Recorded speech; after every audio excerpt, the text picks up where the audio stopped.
Okay, 2016 AIME 1, question 9. In triangle ABC has AB equal to 40, AC equal to 31, and sine of A equal to 1/5. This triangle is inscribed in AQRS with B on QR and C on RS. Find the maximum possible area of AQRS. So in here, and I got stumped at one point. I'll show you the point I got stumped at. I looked up the solution on Art of Problem Solving, and it broke through that issue. So here's the idea. I'm going to start off with the rectangle. What a lovely rectangle I am drawing.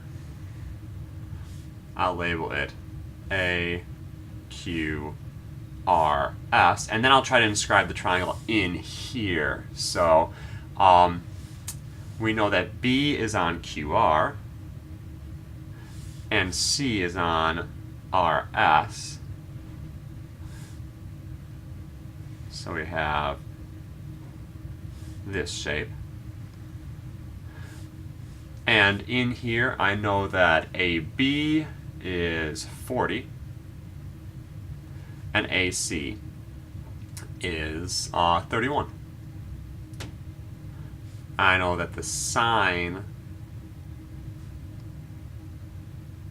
of A is 1/5.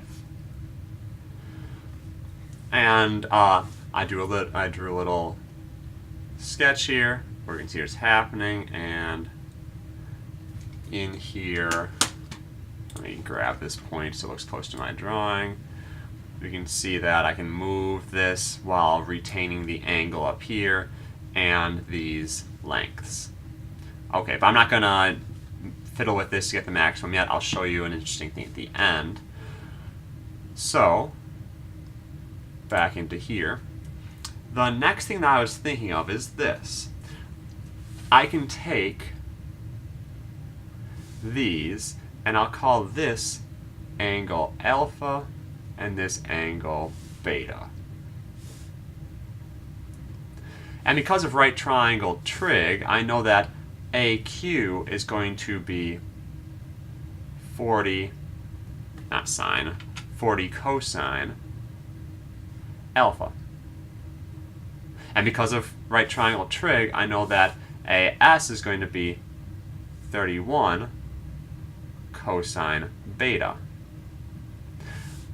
And from that, I know that the area of the entire rectangle will be length times width. So I'll get 40 cosine alpha times 31 cosine beta, which will then give me, so 40 times 31, 40 times 30 gives me 1200. 40 times 1 is 40, so we get 1240. And we have cosine of alpha, cosine of beta.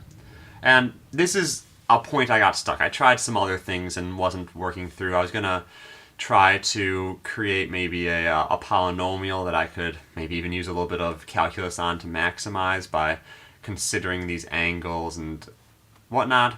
But when I went to Art of Problem Solving, they brought up this rule, which is, I believe they said, called product of sum rule. I'll explain why it's a rule shortly.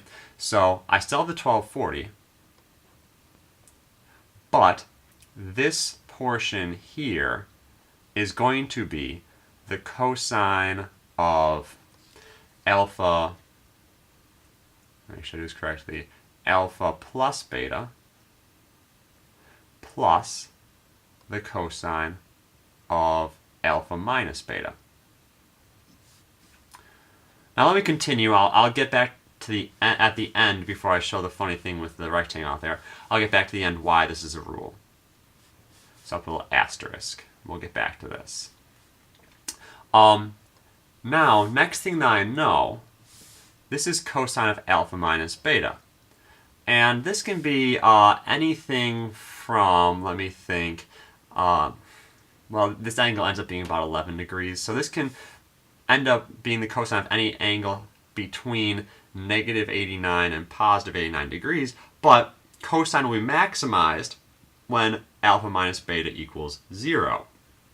So in here, this will have a maximum value. I want to find the maximum area of 1.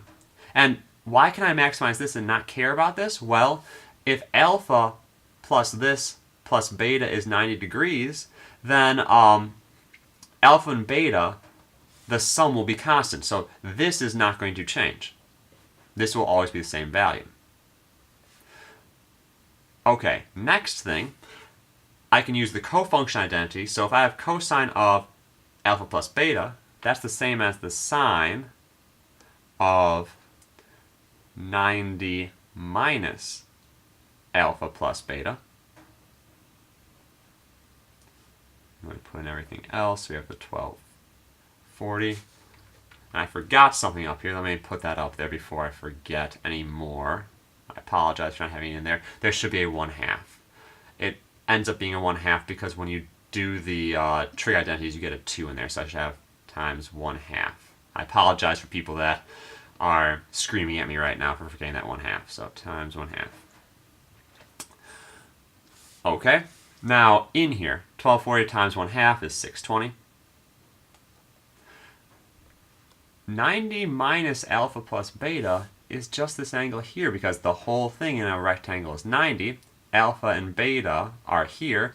So this is the sine of A, which is 1/5.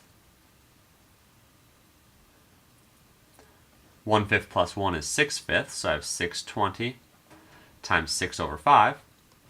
And I divided by 5 first, so, and the way I divide by 5 is divided by 10 multiplied by 2. So that gave me, let's see, so 62 times 2, which is going to give me 120,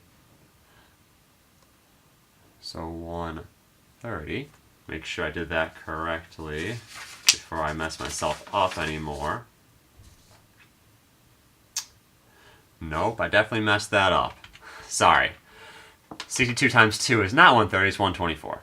Okay, that's why I have my stuff written out on pencil and paper next to me.